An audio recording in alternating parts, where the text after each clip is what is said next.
একটা ছোট্ট গ্রামে ছিল তিনজন বন্ধু, তৃষা, আরিয়ান আর জুবায়ের। তারা প্রতিদিন স্কুল থেকে ফিরে একসাথে মাঠে খেলত। একদিন মাঠে খেলতে খেলতে তারা দেখতে পেল একটা ছোট্ট চড়ুই পাখি মাটিতে পড়ে আছে। তার পাখা ভেঙে গেছে, উড়তে পারছে না। তৃষা দৌড়ে গিয়ে পাখিটাকে কোলে নিল। আরিয়ান বলল, আমরা এটাকে বাড়িতে নিয়ে গিয়ে যত্ন করি।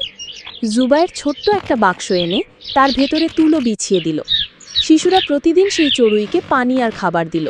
কয়েকদিন পর পাখির ডানা ধীরে ধীরে সেরে উঠল। এক সকালে তারা দেখল চড়ুইটা ফরফর করে উঠতে পারছে। সবাই খুশিতে চিৎকার করে উঠল। শিশুরা জানতো এবার তাকে মুক্ত করে দিতে হবে। তারা মাঠে গিয়ে পাখিটাকে আকাশে উড়িয়ে দিল। চড়ুইটা উড়ে গিয়ে আবার ফিরে এলো, যেন বলছে, তোমরা আমার আসল বন্ধু।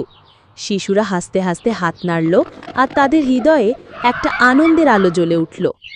এই গল্প থেকে শিক্ষা: অসহায় প্রাণীদের সাহায্য করলে সত্যিকারের আনন্দ পাওয়া যায়।